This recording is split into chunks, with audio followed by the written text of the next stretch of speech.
What's up? How's everybody doing this morning? Good morning to y'all. Yeah, it's a little bit crazy this morning. We should be good on microphone. Yeah, we're all good. Yeah, all my settings are completely off. There was a Windows update and it completely threw everything I had out of whack. It was not good.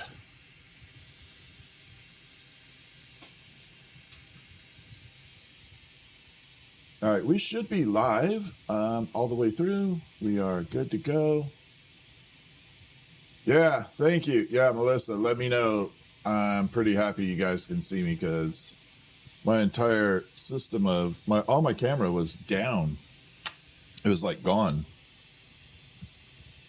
I had none of that. And then the software that I use for the camera itself went through an update. It's just a crazy morning. So I should probably make sure that I check it much earlier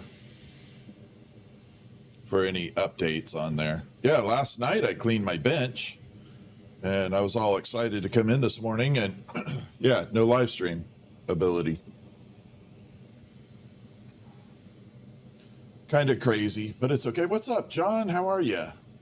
Again, you say hello. What's up? Hello to TikTok world. How are you doing as well?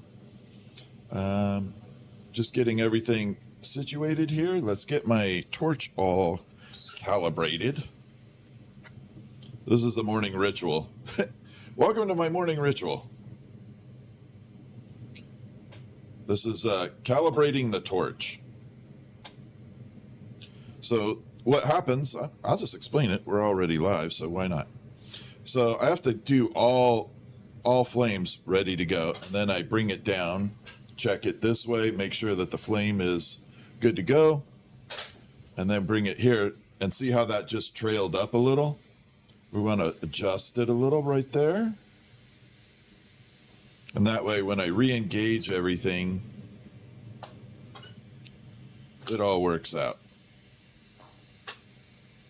All right, we're good. Uncle Scooby, how are you? So I have your rose sitting here. It's all completed. Let's check it out. Let's take a look at it from the side view. Hopefully side view is not messed up. Okay, it's working. Now we're going to bring it open this way. We're going to shine the light on it. Maybe, there we go. Look at that beauty right there. Isn't she pretty? What's up, Kevin's book? Kevin's book is on. Kevin is one of my favorite people on the planet, especially on TikTok. If you guys are not following Kevin's book on TikTok, you need to go follow him. If you're on YouTube, you need to go follow Kevin's book on TikTok. Kevin is an author that wrote a book about his time as an investigator for crimes against children. And he illustrates some stories. It's a hard read. I mean, there are some things in there that are not pleasant to listen to, but I think everybody needs to hear to understand the gravity of what happens in life with that. So his book is named Hunter of the Damned. So if you are on YouTube, look up Hunter of the Damned. And absolutely go through there. Thank you, Melissa. Uncle Scooby, your rose is freaking awesome. Melinda, yeah, I love these colors. These colors are awesome. Kendra, how are you? I almost said Kenda. Melinda, how you doing? Daisy girl in the house. Okay, so we got to do what I call the little trim. Ooh, I'm going to show you guys a little secret. Here we go. We're going to go back to the side camera just for a moment. So this is my arch nemesis right there. Can you guys see that little blade of glass right there? That little tiny, that is what cuts me all the time. So when you cut the glass and the rods in half or quarters, you get those little tiny shards like that. and they are just like a razor blade. That is my nemesis. That is what kicks my skin all the time. We're going to trim that off right now. Uncle Scooby, your rose is absolutely fantastic. Hopefully you had a chance to go review the footage because I mentioned your girlfriend several times on it. Definitely want to make sure we got that in there. What's up? North Carolina prospectors. How are you? I hope it's North Carolina. I'm assuming that's what NC is. All right, we're going to trim this up. Get it all nice and beautiful here. Nice and rounded.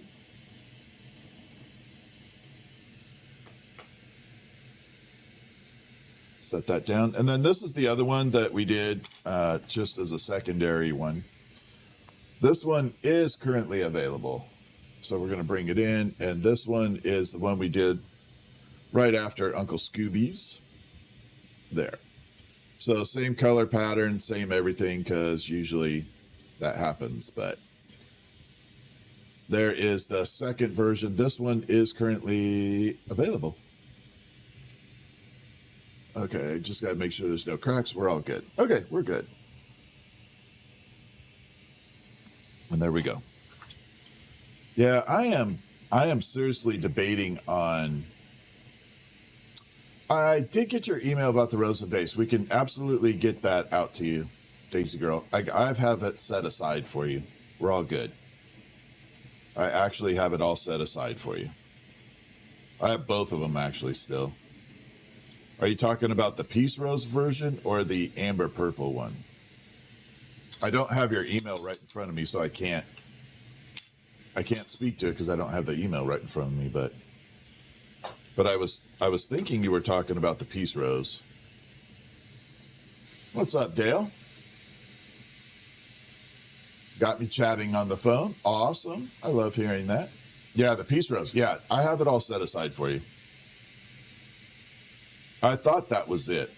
My mind was kind of making sure of that, but we're definitely working on that process.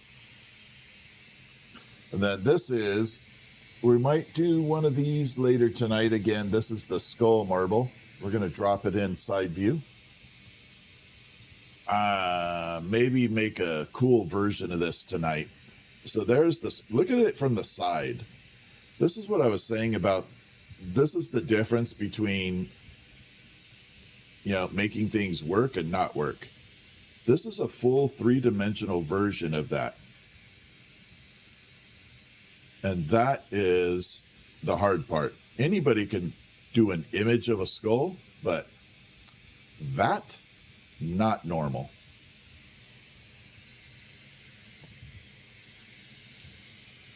And Kevin's book got one that has uranium behind it, and it is awesome.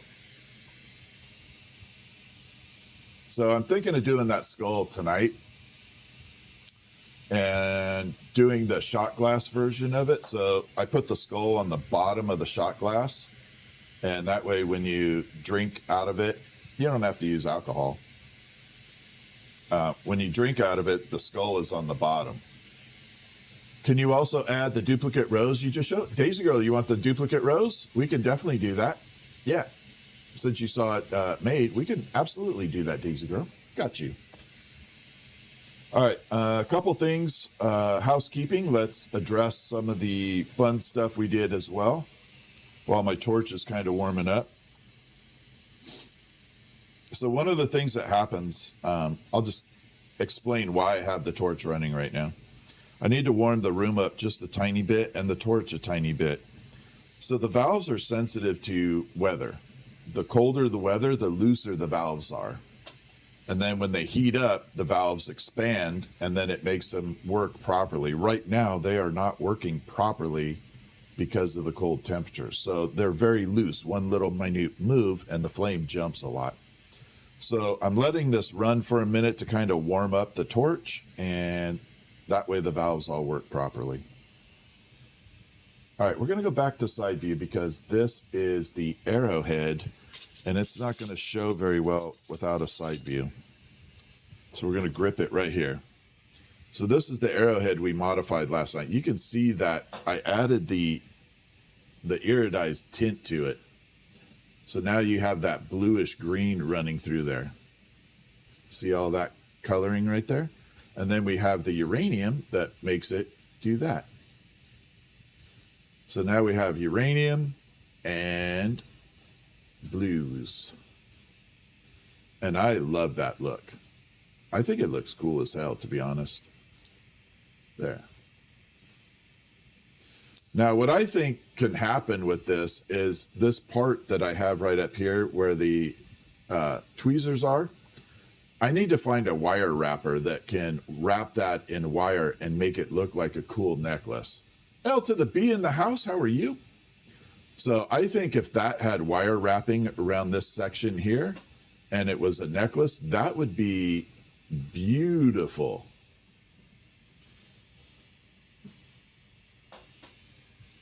And then we have the little leaf that I'm going to start throwing these guys into packages when people purchase things. It's not a guarantee, okay? I'm not guaranteeing a leaf in your package, but I am going to start making these things out of some of the scrap glass, not scrap, but the leftover. And we're going to start dropping them in packages. So you may or may not get a random leaf pendant in your package. It's better than taking the little bits and throwing them away. In fact, we're going to do a little leaf right now. Let me do this side view 1 second. I want to show you something with regard to it. We're going to grab, where is it? Oh, this here. So I was thinking of doing like even this. It doesn't look like much. This is a scrap piece of glass. We can actually make 2 leaves out of it. But when you see it, it has that gold fuming running through it. It's really hard to see maybe. But it has all these little striations of colors running through. And it's a scrap piece of glass that we're going to be able to turn into a leaf. In fact, we can do that now. Let me prep this. We're actually going to do it, let it warm up in the kiln. This might pop. Don't do it. Don't do it. Don't you do it. Okay, there we go.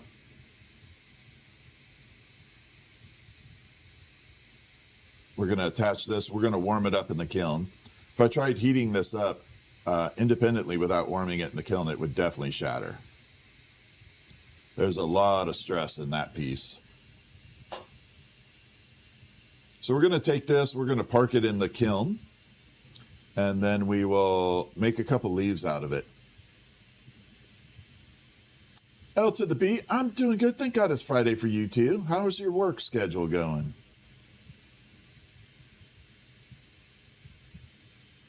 Yeah, I think the leaves will be kind of fun. I think it's just cool little bonus items, you know, because I don't want to charge for the leaf, really. Okay. I don't think the leaf is like, how should I put it? The leaf is not valuable in the sense that I feel like I could charge for it. Does that make sense? It's not something that I feel like I could charge money for and feel good about it. You know, because I know how simple it is. And it would kind of make me feel bad to charge someone money for it. All right, you guys ready for the best reveal of the day, though? All right, this is the best reveal of the day.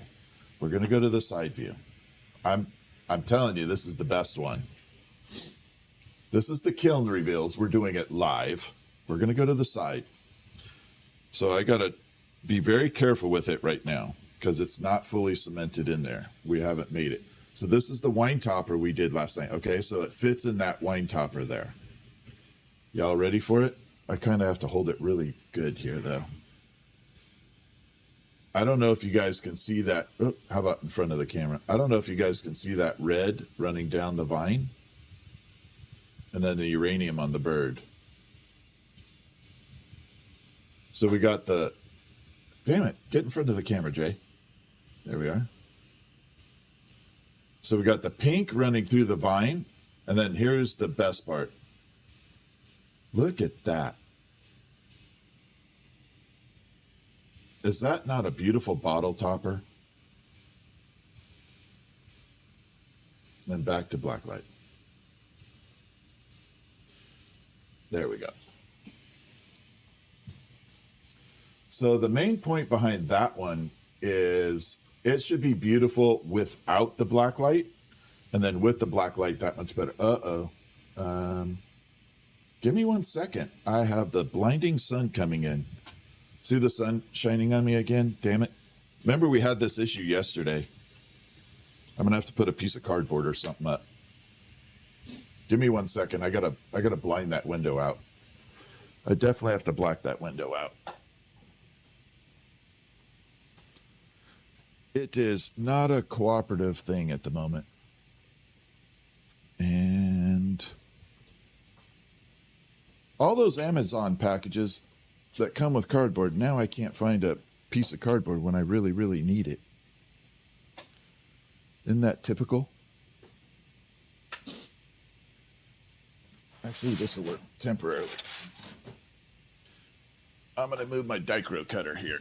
We're going to blind it up. All right, we're going to cover the screen. You should see it kind of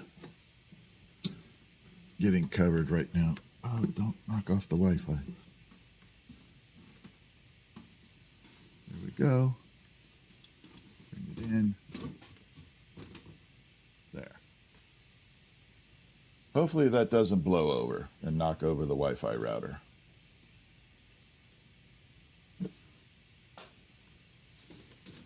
There.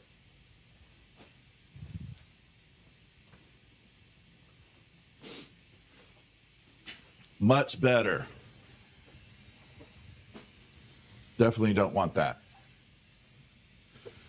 How do you get one? Which one are you talking about? You only buy bottles without a real cork? You don't? Oh, you can order one of these for sure. This one currently is available as well. I just have to fit it. So right now it has the little stem right there. And I'll show you the process here. It's actually kind of interesting. So this is the little stem that's attached down there, right? That's where it fits into the bottle here. Now, the way I design it is I bring it in. Obviously, it's not fitting like that. You don't want to have that big old stem. So right now, I'm going to trim it to where it hits the very bottom of this. We're going to do that right now in a real-time process. So I'll show you how I fit it. But yeah, you can order anything with a bottle topper. Anything I make, honestly, anything I make, I can turn into a bottle topper, literally. That is an option that I have not focused on in a while. Okay, we got to be really careful with this, though. I don't need the flame bouncing back over to the main piece. I don't want it to kind of crack. Technically, I could do it another way by grinding it down, but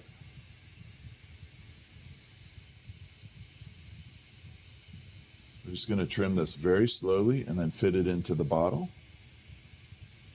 stopper. And I do buy high quality bottle stoppers, so not all of them are the same.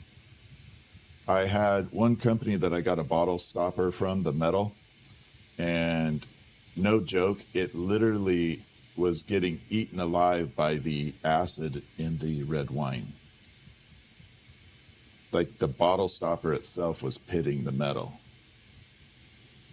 Not a good look to it. All right, let's see if that actually works. We'll drop it in. Yeah, so perfect. I'm going to show you what it looks like now. What's up, Gail? So we'll bring it over.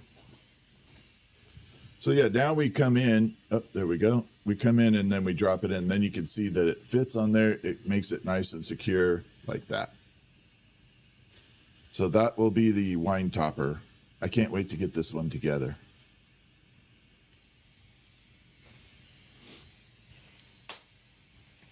I cannot wait to get that one together. We're going to set this off to the side, right there for the moment. And go back to main screen. There we go. Actually, this would be kind of cool. What do you guys think? Should I make like one of these into a bottle topper? So do the skull on top of a bottle topper.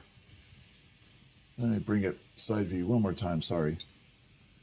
So we could have it like facing up. How about we face the skull, not upside down, like that. Like that. I think that would be kind of cool. Or should I have it facing up like this? So the skull sideways and then it facing directly up. So what do you guys think? Up or sideways? What do y'all think? Sideways view or up?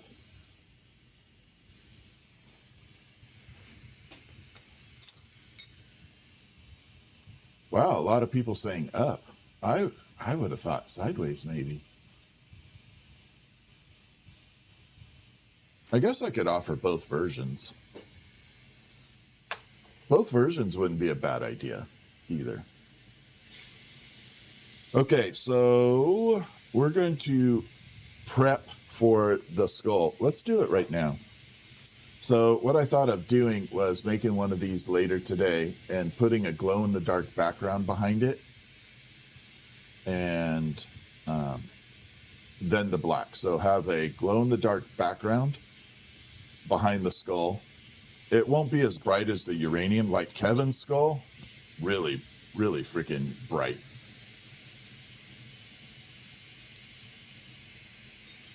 So let's prep this. Let's make a funky little marblicious marble real quick.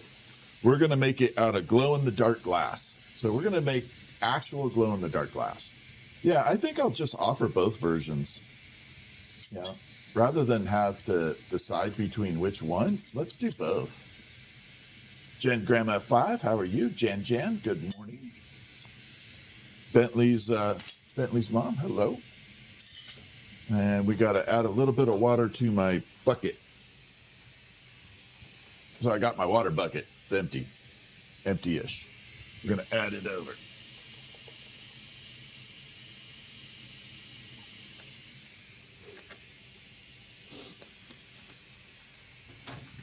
Let's make a glow in the dark. So it's going to be like this, and it will actually glow. I wish I forgot my other blacklight version. But anyway, it glows like that. It's super, super bright. And we're going to charge this up a little bit while we're waiting. There we go. Oh, I got both microphones going. Crap, that probably sounds better. What's up, Pammy? How are you? Scoot my butt in the chair. Good morning, everybody. Welcome in. So we're going to work on a glow-in-the-dark marble at the moment.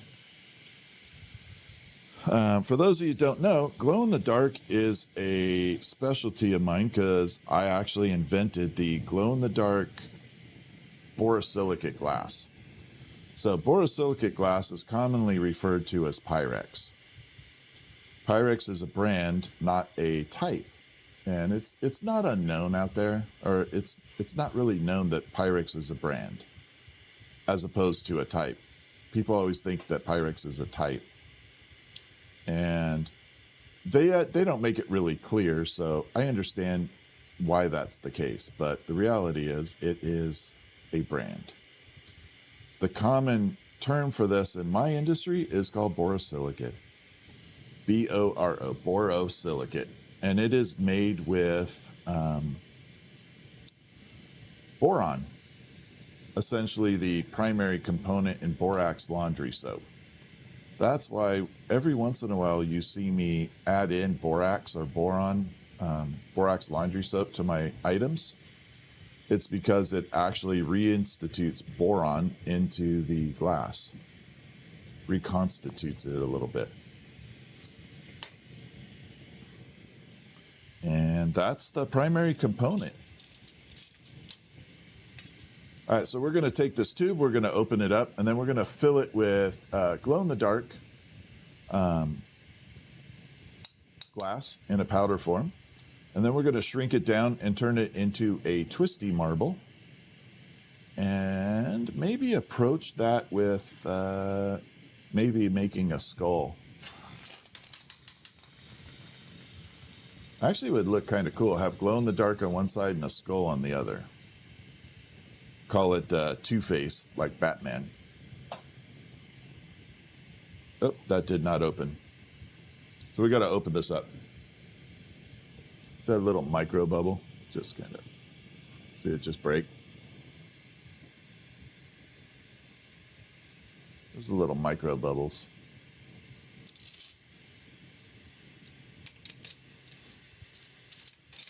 All right, we're going to open this up. That one kind of found its way back to me. Usually my ventilation takes it all out. All right, so we're going to bring this in. While we're going at this, I'm going to show you what my glasses actually do. We're going to bring it over, and we're going to use the filter here. You're going to see that it's filtering out all that very, very bright flame there. Look at that difference. So that's how my glasses react to the flame and the glass. That shows a dramatic difference. That's actually better than the little ones. What's up, Joshua? All right, so let's add in the glow-in-the-dark glass here. We're going to pummel it in with my favorite tool, my spoon.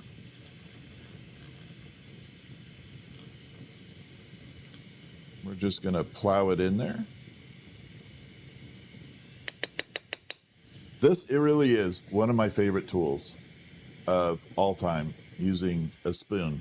And I like this one because it has a little bit of a curvature to it.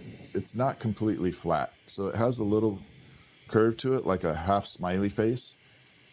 And that allows me to grip the glow-in-the-dark glass very easily and put it inside the tubes here. This is something that I want to cover if I open the school account for glassblowing and stuff. This is one of the things I want to cover with glassblowing. And not just glassblowing, but any industry, to be honest. There are everyday things that you can find to use in your industry that are super useful. You don't have to go out and buy, a $3,000 piece of equipment. Sometimes you can get away with it for a couple $100. Like, if this was a tool, I'm going to give it to you right now. Straight up. If this was a tool and we eliminated that spoon and we just had this handle attached to a wooden handle, okay? I promise you, in the glass industry, someone would charge $30 to $40 for that. Joshua, I'm sorry you're sick. I hope you feel better. Okay. I'm not kidding. They would charge $30 to $40 for a spoon with a handle. Okay, we're going to come to the side because I think it's kind of cool to show you. There's the inside of the tube, okay? I warped it a little, but you can see all the glow-in-the-dark glass on the inside now.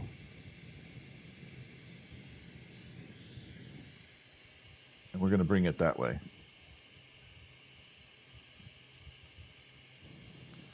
So we need a separate tube.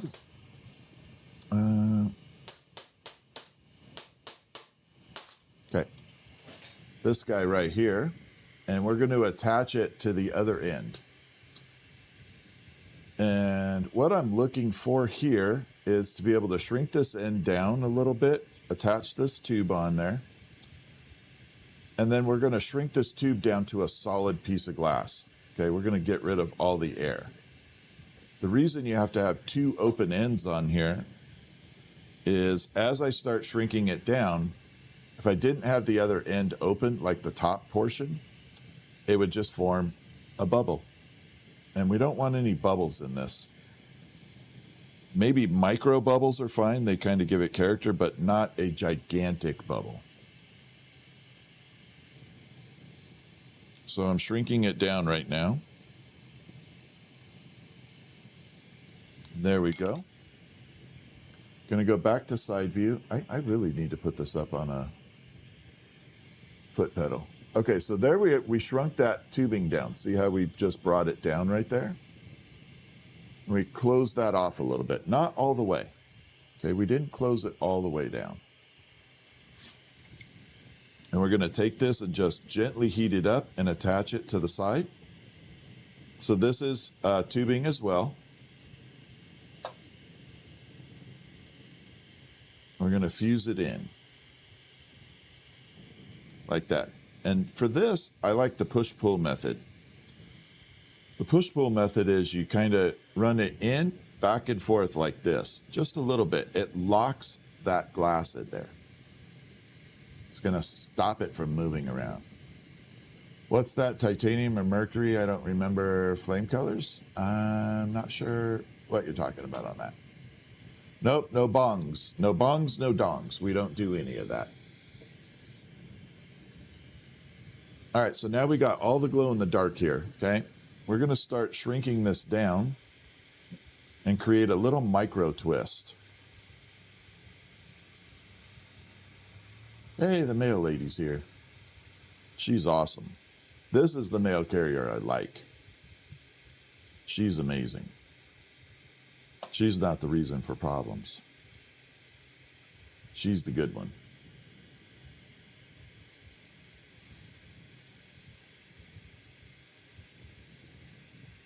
All right, so we're shrinking it down right now.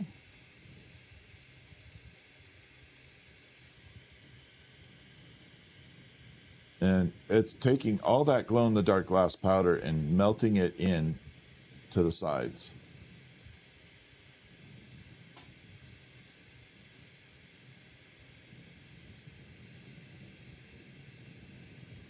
Like that. So we have everything melted in right now.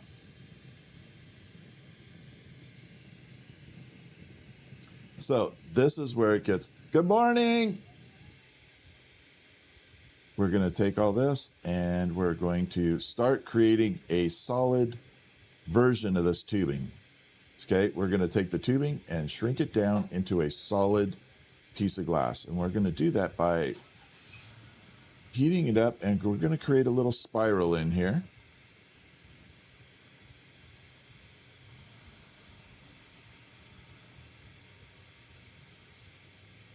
There we are. Spiral's already looking awesome.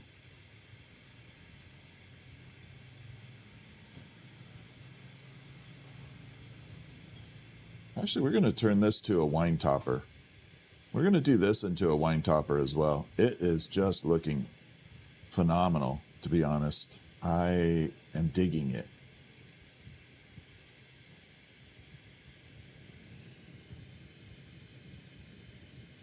Definitely. I like this shape. I think it's going to make a perfect wine topper. Okay.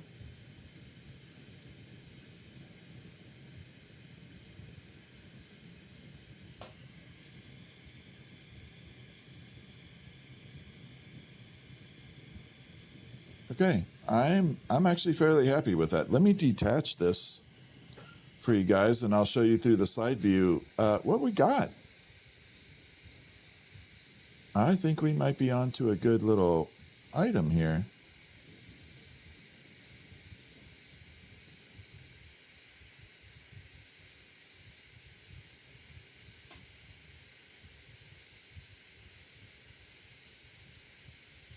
Bring it down. I'm trying to keep that little twist in there really nice.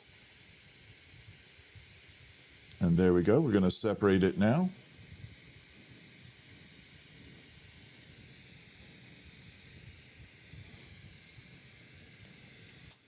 Yeah.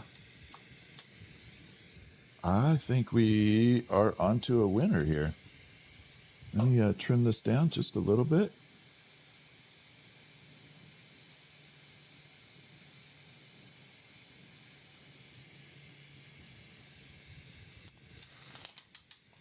All right, I'm going to show you through the side view what we got going on. Here we go.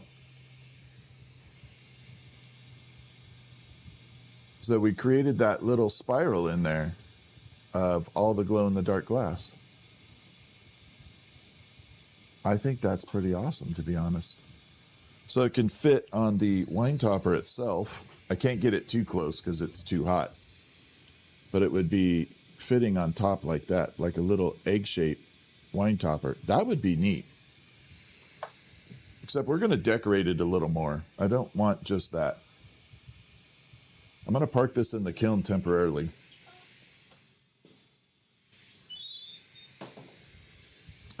Give me 1 second. I do need to answer a quick message here. This is super important at the moment. So I got to unfortunately address my phone for a second.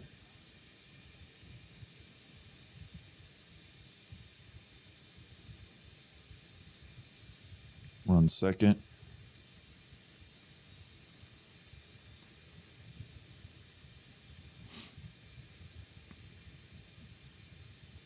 I am so sorry to be doing this on live, but I have to take care of this. This is part of my mother's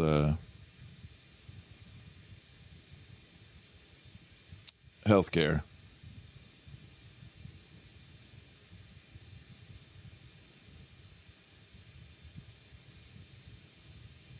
There we go. Sorry about that.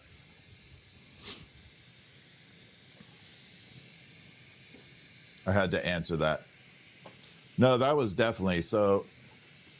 My mom's insurance no longer covers the hospital she goes to. The hospital no longer takes the insurance, so I have to change everything over. And that's not very much fun. All right, we're going to do one more version of that.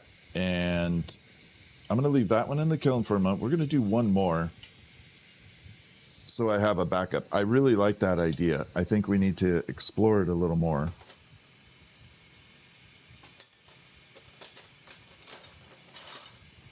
So we're gonna explore that option a little more. But in the meantime, I'm gonna show you how you cut tubing. Here we go. Oh, that's totally messed up, Red Squeak. I am so pissed. All right, so we're gonna bring this over. So this is how we cut the tubing. All right, see that end right there? It's all sealed off right there. This is the tool I use. It's called the Jaws Taglia tool thing. So we're gonna take it like this and we're gonna score it. Okay, it's going to scratch it a little. Hear that sound? Like that. And then we have a little line right here. You can see that line embedded into the tool, into the glass. Then you take a little dip of water, okay, tap it with the water like that, and then off it comes. Super clean, like that.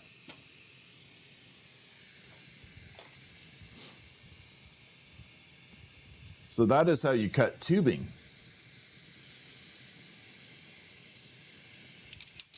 No, I don't do any dab rigs. You do not have any lack of choices for dab rigs out there. If you need help finding a person, I can definitely show you, but you don't need one from me. All right, let's get this guy done. We're gonna do another glow-in-the-dark dragon egg. We'll call it a dragon egg, maybe. I don't know. Jesse, thank you for the follow. And here we go.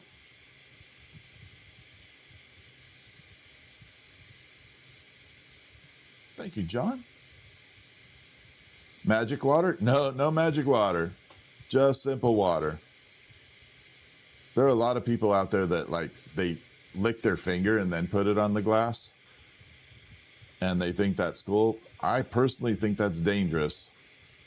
You know, you can get a little glass bit on there if you do it too much.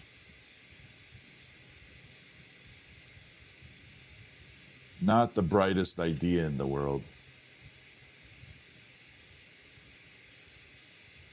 Okay, so we're going to pull this down. So this process is called pulling a point. It is the most basic of functions when you are learning glassblowing. Okay. So if you are doing an experience, I would never recommend someone having you try this. Okay, not something worthwhile to learn if you're just doing it as an experience. If you are looking to do this as a hobby or career, that right there, that little process is so important to learn. And I can't tell you how many people don't bother to learn that And then they wonder why their work isn't coming out very good. It's because they didn't learn the foundation. JB, thank you. Yeah, it is a cool trade, to be honest. It is very, very cool. And we're going to bring this out and open this up.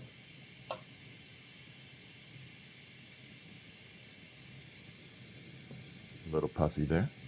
Opening that tube up.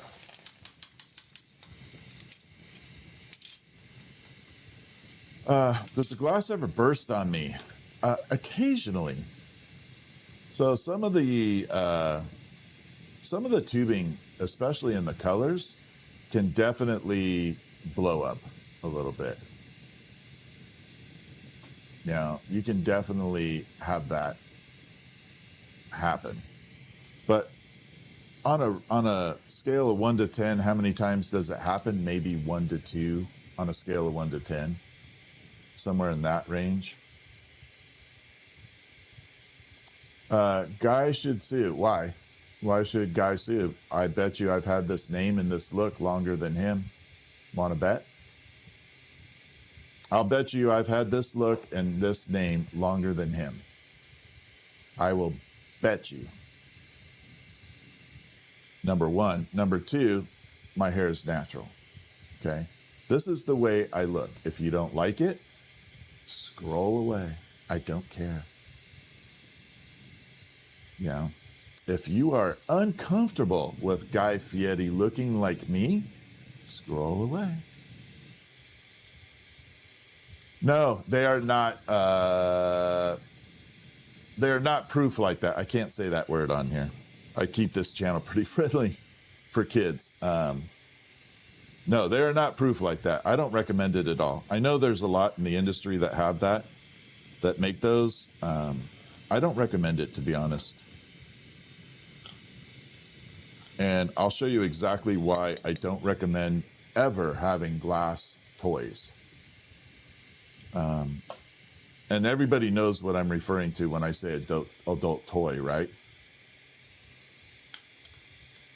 I'm going to park this in the kiln. This is really actually kind of important.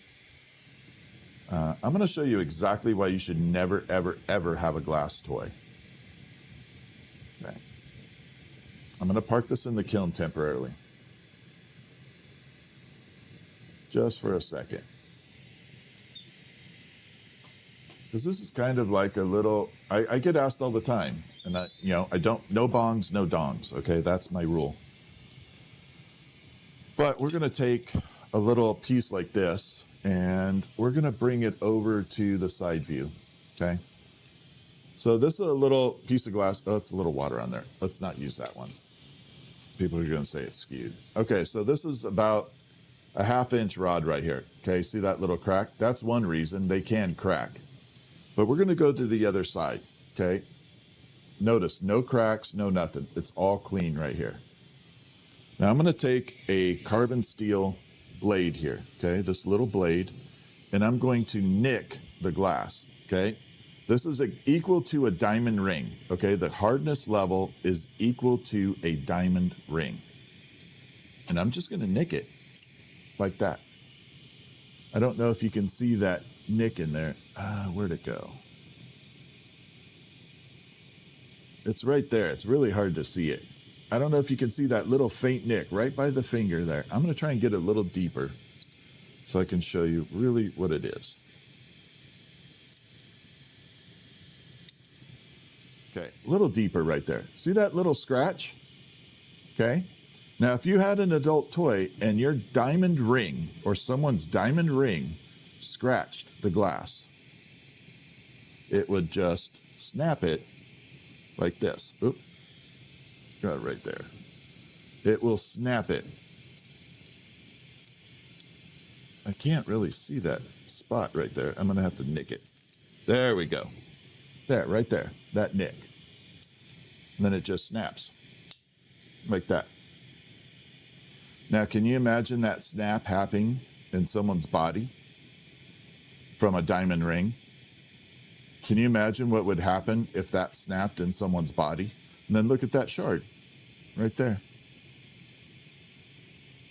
Look at that little shard. So number one, that's why I don't make it. Number one, I don't have a problem with the industry. None. No problem with the industry at all. Okay. People are free to do what they want to do with their bodies. I can totally understand that. But the danger of glass breaking in someone's body, I couldn't live with myself very well if I had made a piece of glass and some woman used it and ended up never having the ability to have kids because of something I made for a profit. That would be a conscious level failure on my behalf. So that is why I don't make those. You know, I think it's super dangerous, and I can tell you, I know a lot of people in the industry that make that stuff. And I can promise you, they are not running them through the annealing cycle in the kiln properly. And that is another factor that needs to be addressed, is whether or not they're actually annealing them properly. So, yeah, if people get mad at me for ruining their product line, so be it. I don't care. All right, so that's the glow-in-the-dark glass there. Yeah, I don't care if someone gets mad at me for that. I'll speak to the truth on glass. I don't want to see people get hurt. All right, we're going to add a little bit more glow-in-the-dark here. I've been not focused on that. So we're going to take this tubing. We're going to add this glow-in-the-dark glass here. This is like a glow-in-the-dark glass that's in a powder form. It's ground up into literally like a talcum powder. And the reason I do that is it allows me to spread the glass in there evenly. The other option is to take a glass rod, make it into a rod, and then try and draw it on there. The problem with drawing it on there is it creates all these little streaks in there. And that is not a fun thing to deal with. And this is a hell of a lot faster, to be honest. Okay, we're going to bring that. We got plenty in there. And again, my favorite tool, just a simple spoon.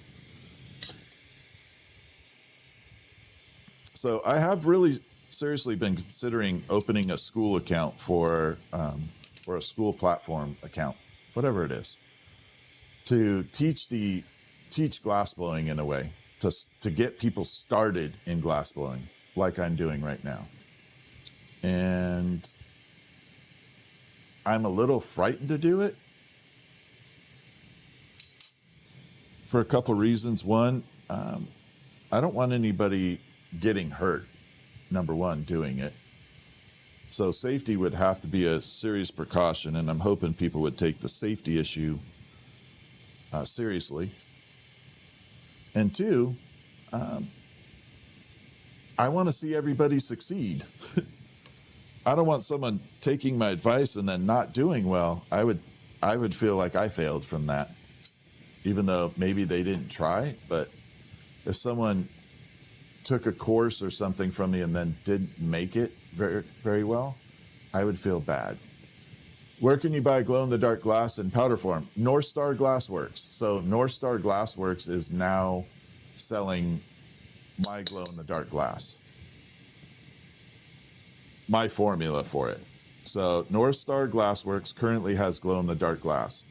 That glow-in-the-dark glass is based on my formula that I've used for 20 plus years. So I invented the Borosilicate glow-in-the-dark glass. That is my one claim in this industry to having done something positive. Is glow-in-the-dark Borosilicate did not exist before me. But I've known Abe for, 30 plus years. And we worked out a deal, and they are now producing glow-in-the-dark glass. Yeah, we're going to do the marble topper right now. What's up, Red Squeak? In the house. Hi, Callie. How are you?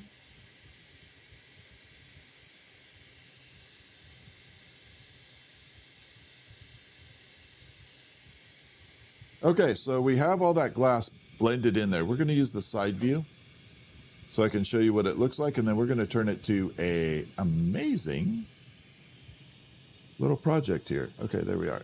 So there it is before we ever get to it. So that's all the glow-in-the-dark glass. It's on the inside of the tube.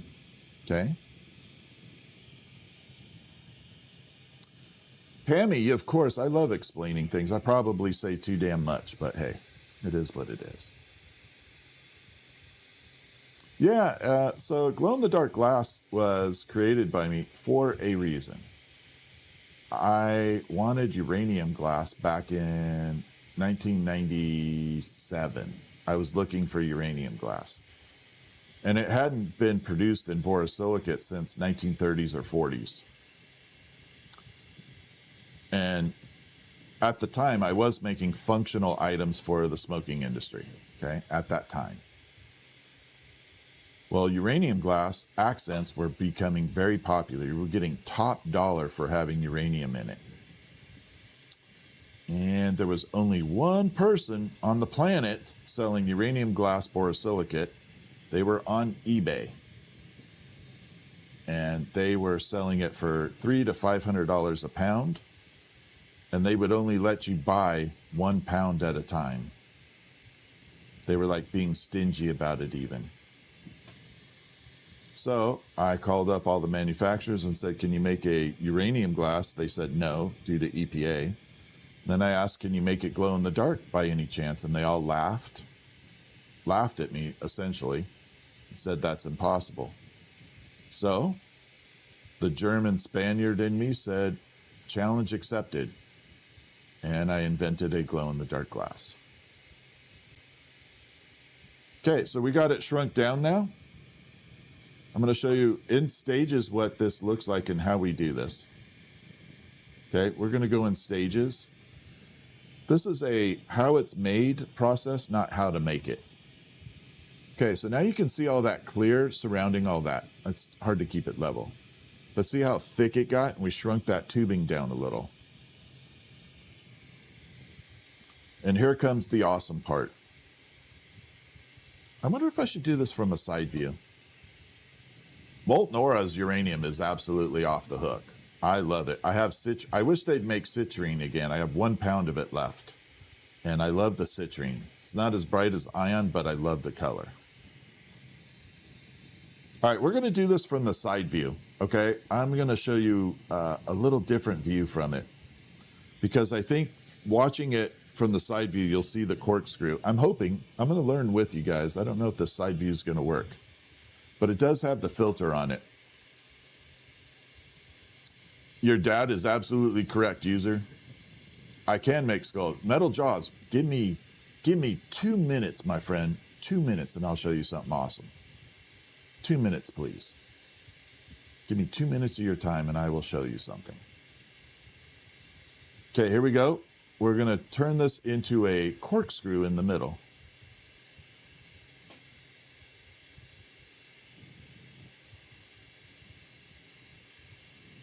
There we are, and we're going to start doing it now. Well, it's not corkscrewing a lot like I want. In fact, it's not doing a whole lot. Let me do this a little differently. Okay, that one didn't fly. I shrunk it down too much. I was talking too damn much here. But we are getting a little tornado twist in it. Yeah, I shrunk it way too much to get that spiral in there that I need. But it's still going to look cool. I'll show you in just a second. Well, we got a little spiral in it. Not completely awesome, but that's life. It's got lots of little spirals in there. Wow, lots of it. Lots of corkscrew action.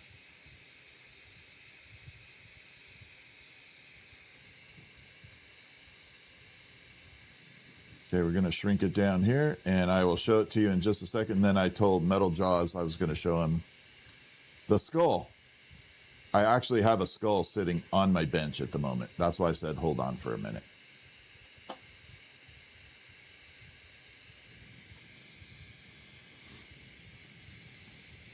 If you wouldn't mind.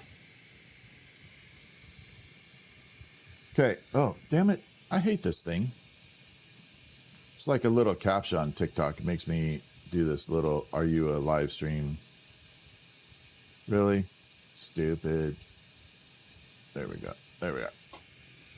So I don't know if you guys can see those little micro twists in there. Let me separate this and maybe you can see it better. I'll get it up close. Let me separate this down a little bit.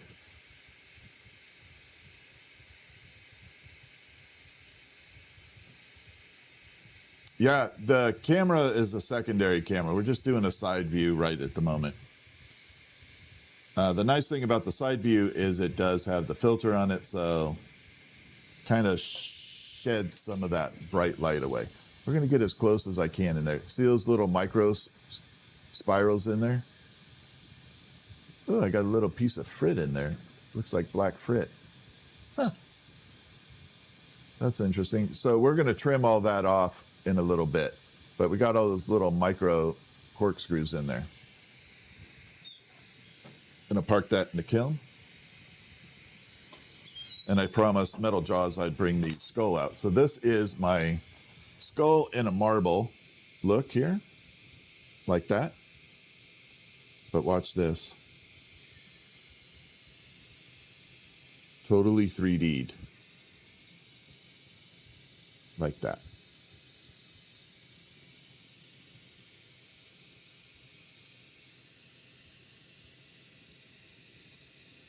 There we go. Almost has a Darth Vader head on it. All right, let me show you the best part about it.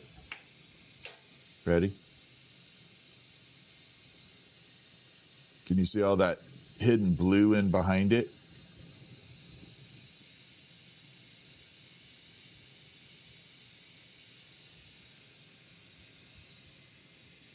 So yeah, we can kind of do that. And then back off.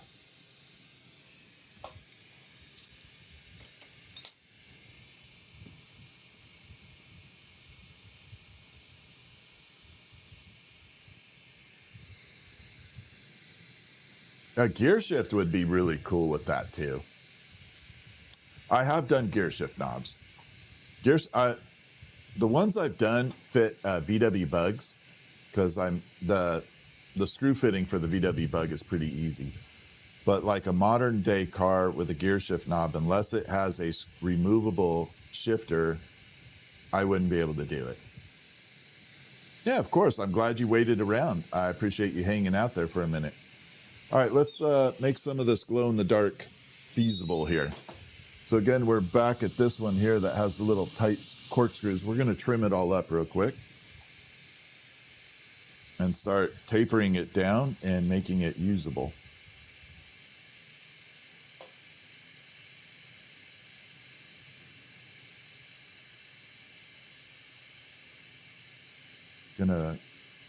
So there's a big air pocket in here. I want to get rid of that air pocket. And I want to leave it just down to the spirals.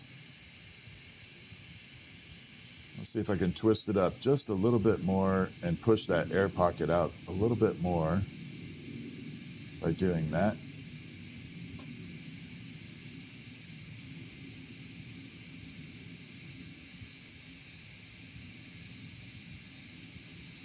There we are. That's a little bit. There's a little left. That's not anything dangerous right there. That's sustainable. That can actually hold and live. Okay, so side view again. We're going to bring it over this way. Now you can see that corkscrew running through there. All the way around. And I think we got it tight enough up top even that I don't have to worry about this. I think we're going to be okay. So this glass will glow in the dark. That will glow just like this. So it's going to have that really bright turquoisey glow to it. And it will actually glow in the dark, 100%. All right, so we're going to attach a little holding rod here, separate the other end. I'm trying to figure out what the hell to do with this. What can we make out of this other than wine topper? What can we put it on there? Callie, of course, I will check out the email. I don't know, maybe a dragon head or something on it. I don't know. I don't know what to do with that at the moment. I mean, it would be cool by itself, but yeah, me, I'm always trying to think of something unique.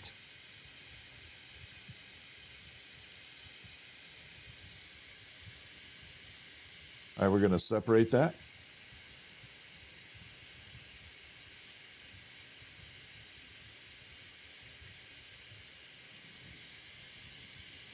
Actually, an octopus surrounding this might be kind of cool. What do you guys think? Should I put an octopus encasing the whole thing? Well, I want to make it a wine topper, like a bottle topper. So should I make an octopus like surrounding on top of it?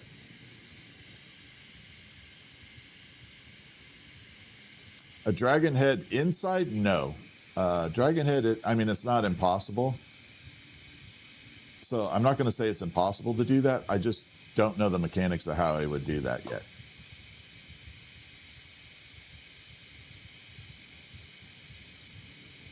It's definitely not impossible to do.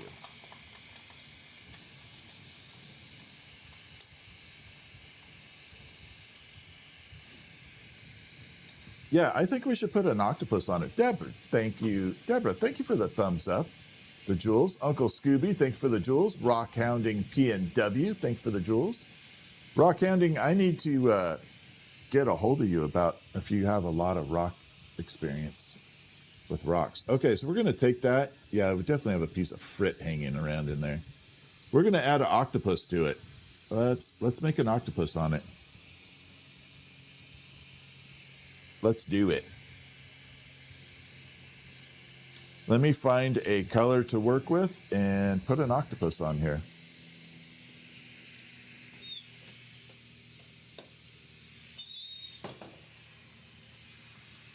What do I have handy?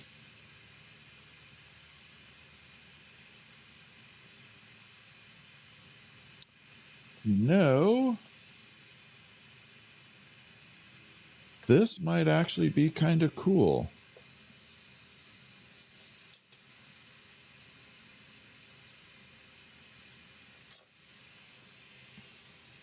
Okay, so we're going to build a octopus on that glow-in-the-dark piece. And I'm going to incorporate the liquid metal looking glass, this stuff here. I'm going to show you what it will look like in the end, okay? As far as color-wise. So we're going to bring it out here. So see that, no, let me grab it down here. It's cold enough now. So see the flower? That kind of liquidy metal looking stuff? We're going to use that on there, but encased. It should look amazing. So we're going to do that. By the way, this is the item from last night. We got the little uranium bird and then the pink running down the stem. I don't know if you guys can see all that pink running through there. And my camera work sucks at the moment.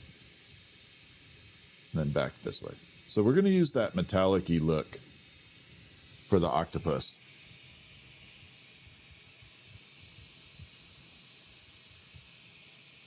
Let's go ahead and do that.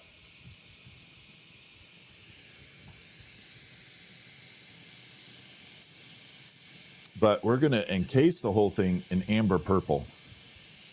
So we're going to take this as the primary color, and then we're going to encase it with a light coating of amber purple so that as the octopus is getting made, it has a different shimmer to it with different colors bouncing through there. Tiffany, I sent you an email through the website. Okay, I got you, Tiffany. I will take a look at it.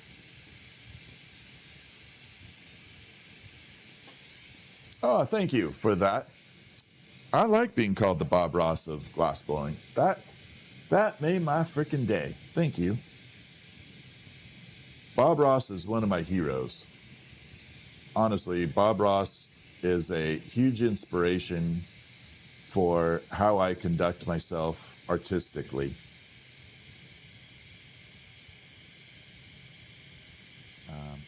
While we had two different mediums, his mannerisms and how he handled things were very calming to me as a human being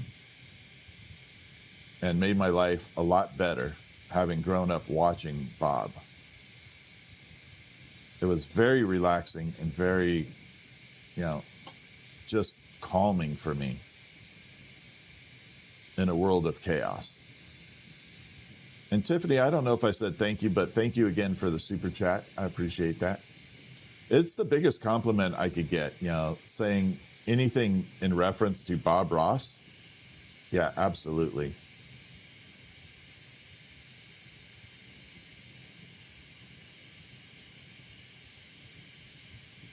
Yeah, he was such a cool dude. If you want an interesting fact about Bob Ross, and it blew me away, go look at an early Bob Ross photo from when he was in his 20s.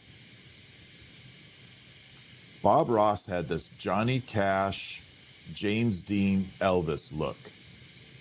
I'm not kidding. It was awesome.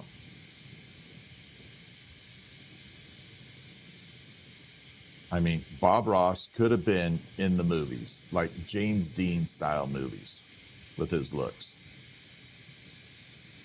I didn't believe it was Bob Ross at first. I was like, no, that's not Bob. Sure enough, it was.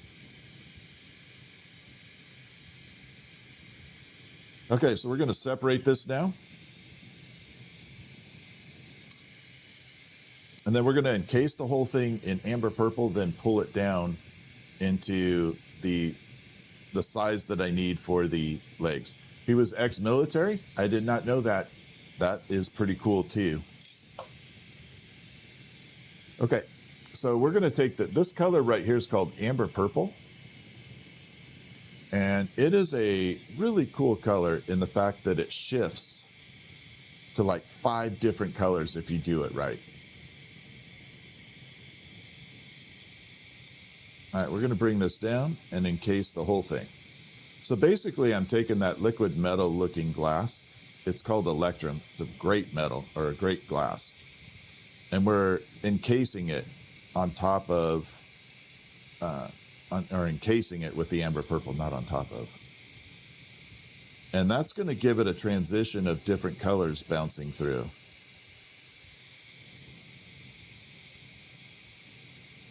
This is one of the ways you can extend your color life too.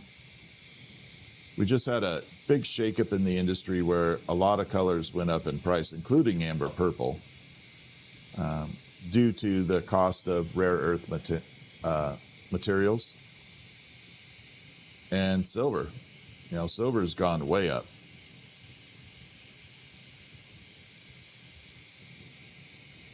So yeah, it's been a little bit of a adventure for that. Ooh. Right there. So I'm also teaching how to extend the life of your color. Get the most that you can out of it. So I don't know how many glass blowers I have on right now. I'll give you a little background on how to extend your color life.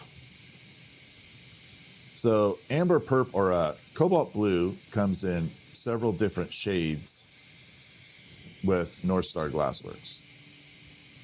You have cobalt, light cobalt, dark cobalt, extra dark cobalt, and turbo cobalt. They're all cobalt. Now the odd part is they're all pretty much the same price, okay? No matter what shade you get, pretty much most of them are always the same price, okay? I think it's somewhere in the $30 $30 a pound range, give or take a little bit.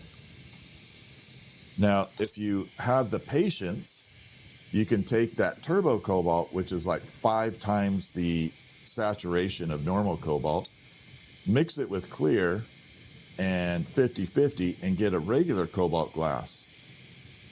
So instead of paying $30 a pound for regular cobalt, it now, with the cost of clear, drops it down to like $17 a pound just by diluting it down manually. And that's just a little tip and trick. You can mix colors, you can dilute things down and get really cool color palettes. Not all colors are able to do that, but yeah, you can do certain colors and save a ton of money. All right, so right now we got that completely encased in amber purple, and I'm going to pull it down for the stringer. So this is a very light, small rod of it. So I can draw octopus legs.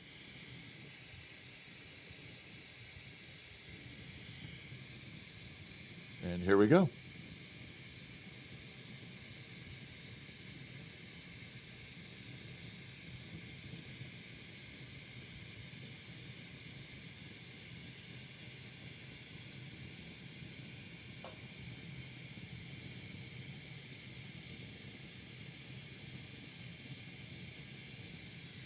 And that should be good. We should have plenty of glass right there. Should not be lacking at all.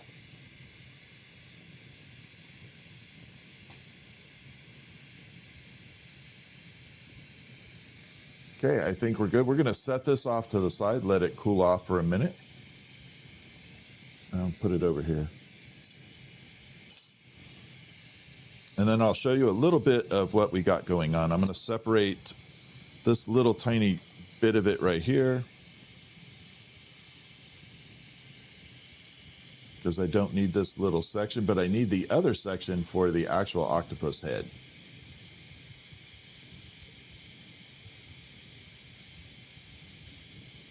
So we're going to need this for the octopus head, that stringer for the legs, and then we'll put it all together. In the meantime, I got to wait for it to cool off a little. In the meantime, I will show you what it looks like, a little bit of transition for it. Okay, so we just encased that electrum. And you can see all those colors bouncing through. So that's what the octopus is going to do. It's going to bounce all those different shades in there. I don't know if you can see them all, like that little ring down there. So it's going to shade all the way around like that when we do the octopus.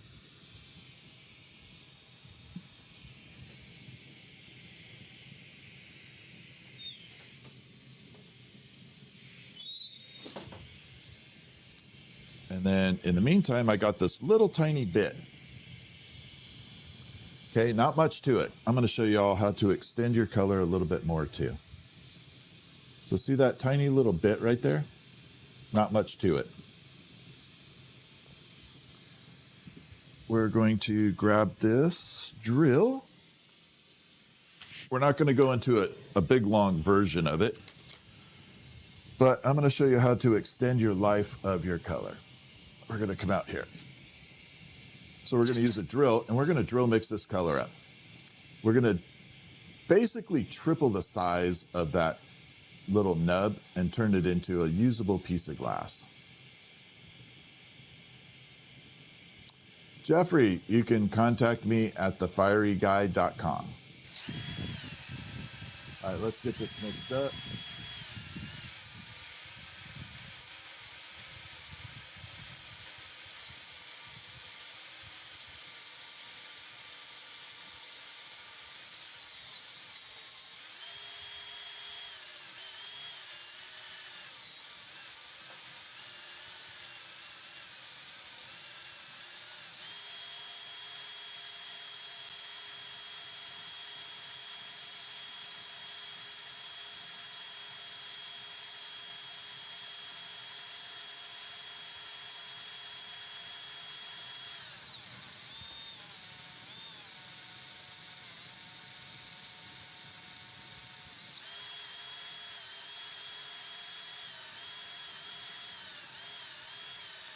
Okay, we're separating it.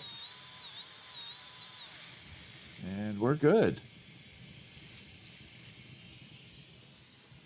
I'm going to actually save this as a possible backup for the head of the octopus. We're going to save it. Let's see if I got any. I'm just going to park it right on here. So I'm going to show you what the extension of that color looks like too. What's up, Diamondback?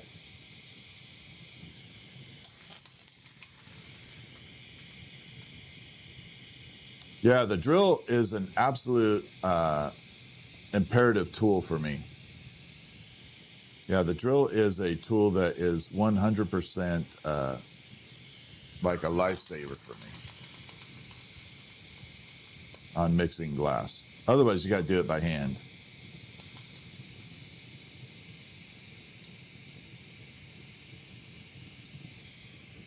All right, so we're going to mellow this out, meaning we're going to just kind of smooth it out and round it out, and then we're going to start making the octopus. The stringer glass should be cold enough by now that I can start making the octopus on the glow-in-the-dark wine topper. So we're going to give it just a second here. I'm going to pull this off. Yeah, this is my backup octopus head, just in case the other one doesn't work.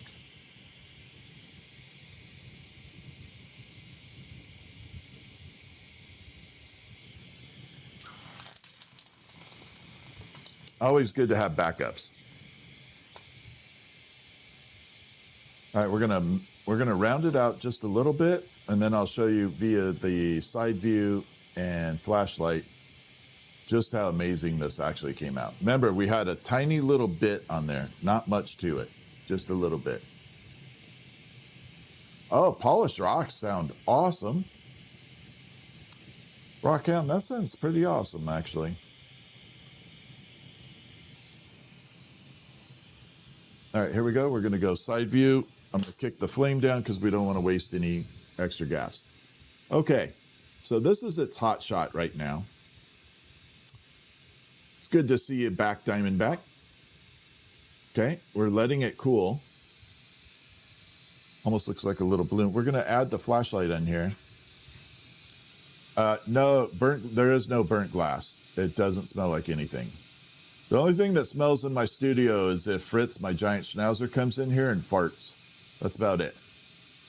And now we have that. See how shimmery that is? Isn't that pretty? It's just an amazing color. And it's going to get a little darker. No, there's no smell. Zero. It doesn't smell at all. Nothing. Like I said, the only smells that come in here is if Fritz comes in and farts. That's about it. I know that sounds gross, but that's the fact. There are no smells. In fact, I wish there was a little bit of smell for like carbon monoxide. Uh-oh, that was dumb. I wish there was a carbon monoxide smell. As you know, there isn't, because that's something that would be very telling if there was a problem. I have 2 carbon monoxide detectors in here, though. So if there's a sudden issue where there's a lot of carbon monoxide built up, my alarms will go off and I'll shut down.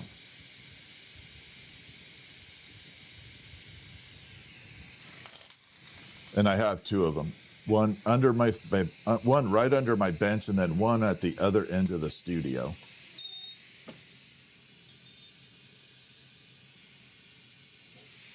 Okay, let's make an octopus. So we're going to take this. This is a glow-in-the-dark version, just a quick shot of it right there. So it has little corkscrew spirals, and it has glow-in-the-dark glass in there. All that white is glow-in-the-dark, okay? We're going to take that, and we're going to draw a little octopus on the item itself. See if it's cold enough. Yeah, it's good. And make it a little wine topper afterwards. Bottle topper. Doesn't have to be for wine. You can make it for anything. All right, let's go. We're going to start it. This is a very simple design. So if you are a new glassblower or even a semi-experienced and you want an item that you can do very, very quick and easy, sorry, I have a nose itch. Allergies are just kicking my butt. I probably just got carbon on my nose too. All right, so we're going to take this and we're going to draw an octopus on it. This is a very, very basic design for anybody wanting to do glass blowing. So we start at the top. And I always say just kind of squiggle back and forth.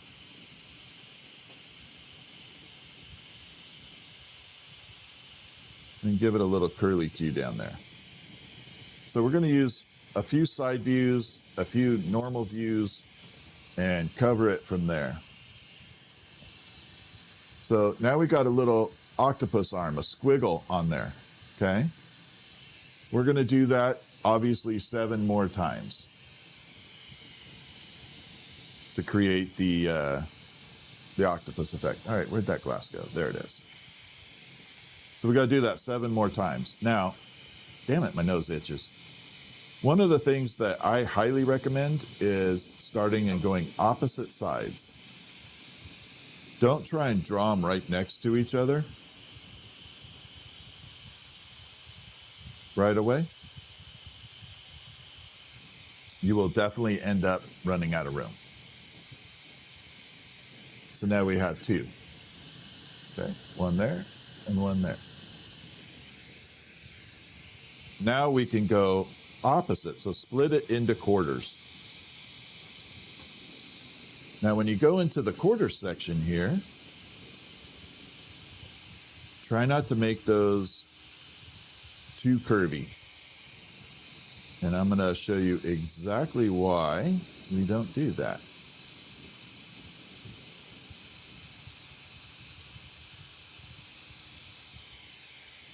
Okay. We've got a lot going on right now. This is looking good. Coming back to the side view. Okay, so there is the one there. There's the super curved, not so curved, super curved, not so. Doesn't that look like a damn seahorse? I bet you I could draw a seahorse on there. Huh. Okay, so there we are with that. The reason I do opposite and then quarters is now I have an even spacing all the way around this thing to fit the rest of the 4 octopus arms. And that's why I did a skinny version of the number 3 and 4. Because now I can go super extravagant here and cross the lines way over. Otherwise, I'd run out of room.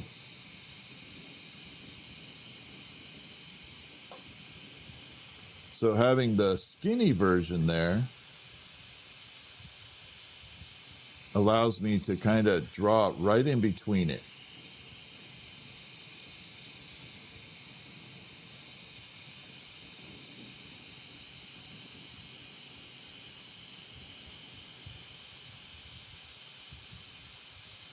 We're going to bring it down that way.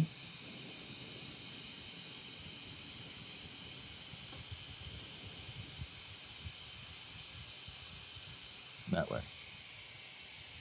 So the under color, or the color that's underneath this octopus, will glow in the dark. Do I have a video talking about flame chemistry? I don't right now. So I'm looking at going on the platform School, SKOOL, and developing an entire program for people with glass blowing. How to do flame chemistry, how to extend the color life, how to purchase glass, what to do when you want to sell glass. How do you go about dealing with people in stores? What's the best way to approach? And it all encompassing how to be a glass blower, and not just glass blower, but artist in general.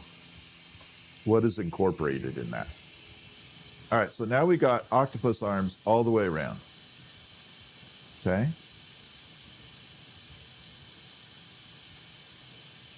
And we're going to take that and we're going to put an octopus head on it now.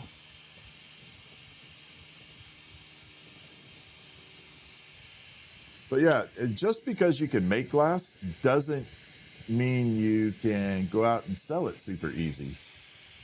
You have to have an ability to offload it. In other words, where do you sell? How do you sell? What do you approach a store with? What's a good commission rate? Would you ever consider not commission? I can't think of it at the moment. Not commission. Damn it. You guys know what I'm talking about. I bet someone knows what I'm talking about. Where you split it, ratio.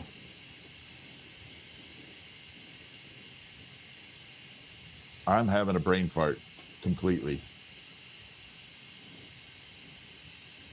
Consignment. Thank you. Thank you, JB. I'm having a total brain fart. Maybe there is a chemical coming off and it's hitting my brain. No, consignment. Would you ever consider consignment? How would you work consignment? What does consignment look like? These are all things that have to be thought about when you want to do this as a business. Take consignment for an instance. Great opportunity for you to get into a store, no risk. Okay.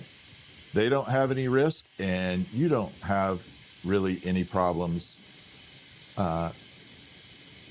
with things in general.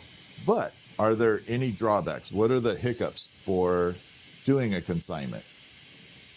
And I'll cover a couple right now that I've experienced in my time. Okay, you have an item in a store that's on consignment.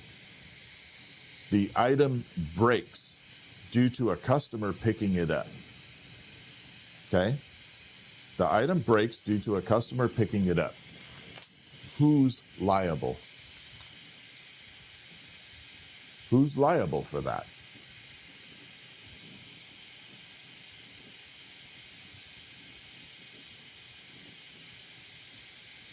Okay, so we got this little octopus head on here, and I'll tell you how I approach it.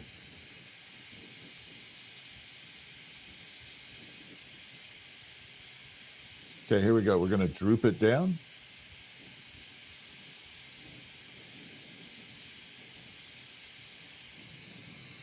Like that.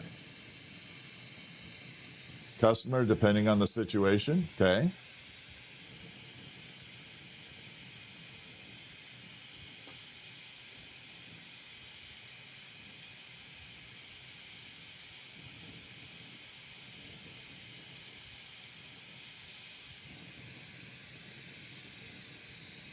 I'm just kind of seeing if anybody had any sign says you break it, you bought it. Technically, you can't hold anybody accountable for that. You cannot hold anybody accountable for that by law.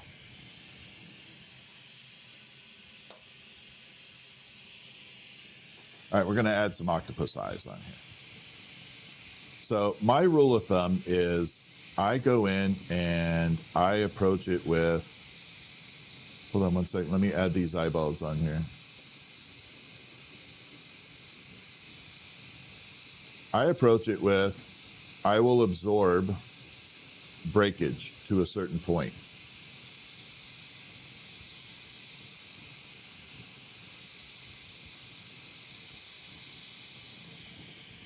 Okay, if the customer breaks it, I'll absorb it because that is my benefit of being in your store. However, these are things that you just don't know until you don't know. Okay, there we got the little octopus on there.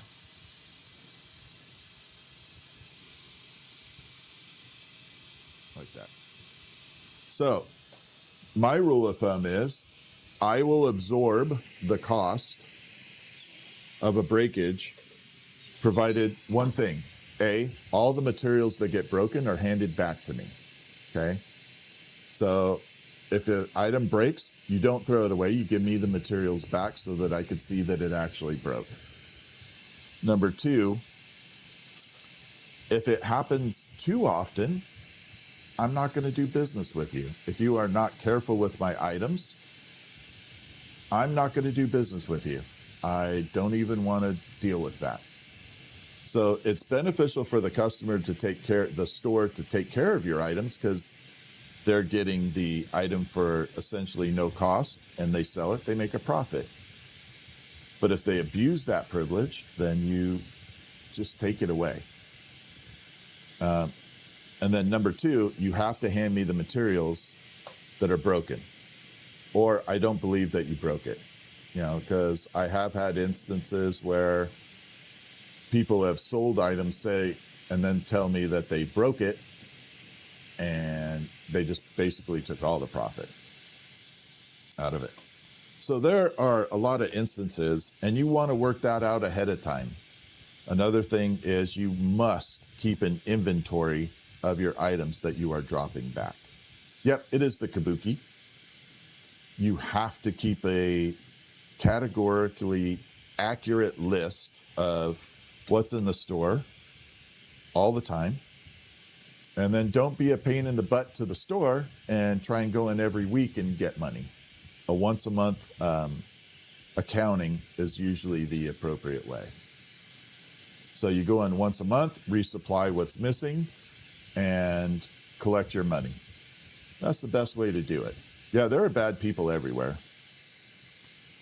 Okay, so I need to take a break for a minute. Have to go. I drank a lot of coffee, and I have to get rid of the coffee. That's about the best way I can say it. I'll be back very, very shortly. So give me a few minutes. Let me get settled, and I'll be